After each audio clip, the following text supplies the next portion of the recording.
ప్రస్తుతం మనతో మునుగోడు ఎమ్మెల్యే కోమటిరెడ్డి రాజగోపాల్ రెడ్డి గారు ఉన్నారు. ప్రస్తుతం మనతో ఇక్కడ జరిగినటువంటి స్కిల్ డెవలప్మెంట్ ప్రోగ్రామ్ లో పాల్గొనడం జరిగింది. ఆయనకి ఎలా అనిపించింది ఇక్కడ ఈ స్కిల్ డెవలప్మెంట్ ప్రోగ్రామ్ అనేది ఆయన మాటల్లో తెలుసుకుందాం. చెప్పండి సార్, ఎలా అనిపిస్తుంది ఇక్కడ జరిగే స్కిల్ డెవలప్మెంట్ ప్రోగ్రామ్ లో మీరు కూడా ఒక భాగస్వామి అయ్యారు, అతిథిగా వచ్చారు, ఎలా అనిపిస్తుంది?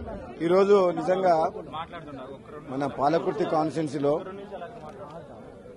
మన డాక్టర్ రాజేందర్ గారు మరియు వాళ్ళ సతీమణి ఝాన్సీ రెడ్డి గారు, స్థానిక ఎమ్మెల్యే యశస్విని రెడ్డి గారు ఆధ్వర్యంలో స్కిల్ డెవలప్మెంట్ సెంటర్ ఏదైతే ఉందో నిజంగా యువకులకు ఉపాధి కల్పించాలన్న ఒక ఆలోచనతోటి ఝాన్సీ రెడ్డి గారు, డాక్టర్ రాజేందర్ గారు చేసిన ఆలోచన మేము అందరం కూడా చాలా సంతోషపడుతున్నాం.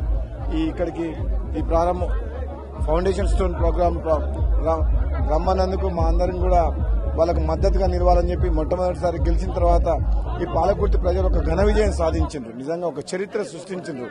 వాళ్ళని అభినందిస్తేందుకు అదేవిధంగా ఈ స్కిల్ డెవలప్మెంట్ సెంటర్ 15,000 మంది యువకులకు సంవత్సరానికి వాళ్లకు నైపుణ్య శిక్షణా కేంద్రం ద్వారా ఉపాధి అవకాశాలు కల్పిస్తారు. కాబట్టి వీళ్ళు నిజంగా అభినందిస్తాం. సొంత డబ్బులు 70 ఎకరాలతోటి పెట్టడం అనేది నిజంగా వాళ్ళ గొప్ప హృదయం.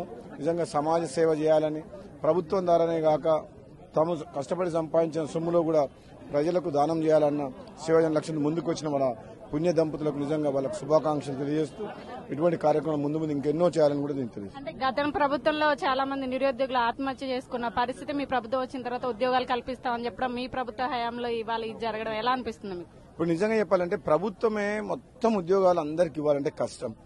ఈ రోజు డాక్టర్ రాజేందర్ రెడ్డి గారు, ఝాన్సీ రెడ్డి గారు ఏదైతే నిర్ణయం తీసుకుందో, చదువుకున్న యువకులు ఎంతో మంది స్కిల్ లేదు, నైపుణ్యం లేదు. వాళ్ళు ఏదైనా చిన్న చిన్న వ్యాపారం చేసుకోవాలన్నా, ఏదైనా బిజినెస్ పెట్టుకోవాలన్నా, ఉద్యోగాలు సంపాదించుకోవాలన్నా, ఒక తెలంగాణ రాష్ట్రంలో కాదు ఏ రాష్ట్రం పోయినా ఎక్కడ ఇండస్ట్రీలో పనిచేయాలన్నా పాలిటెక్నిక్ కానీ, డిగ్రీ కానీ, ఇంజనీరింగ్ కానీ వాళ్ళకు కొంచెం ట్రైనింగ్ అనేది ఇస్తే డెఫినెట్ గా వాళ్ళకు ఎప్పుడైనా ఎక్కడ పోయినా అవకాశాలు బాగా దొరుకుతాయి. కాబట్టి ఇంత పెద్ద ఎత్తున 70 ఎకరాలలో సంవత్సరానికి 15,000 మంది యువకులని వాళ్ళు ట్రైనింగ్ చేయడం అనేది గొప్ప విషయం. వాళ్ళని అభినందిస్తున్నాం. ప్రభుత్వం తరఫున కూడా సహకారం తప్పకుండా అందుతుంది వీళ్లకు. కాంగ్రెస్ పార్టీ వచ్చిందే పేదల కోసం, నిరుద్యోగ తమ్ముళ్ల కోసం. కాబట్టి తప్పకుండా ప్రైవేట్ గా కూడా సొంతంగా కూడా సొంత డబ్బుతోటి ఇలా చేయడానికి ముందుకు వచ్చిన వాళ్ళందరినీ కూడా నేను నిజంగా వాళ్ళని గొప్పగా భావిస్తున్నా. వాళ్ళ ఇటువంటి సేవా కార్యక్రమంలో ఇంకా ముందుకు పోవాలని చెప్పి వాళ్ళని అభినందిస్తున్నాను. Thank you. మరిన్ని వీడియోస్ కోసం ఛానల్ ని సబ్స్క్రైబ్ చేయండి. లేటెస్ట్ అప్డేట్స్ కోసం వాట్సాప్ ఛానల్ ని ఫాలో చేయండి. అండ్ లింక్ డిస్క్రిప్షన్ లో ఉంది.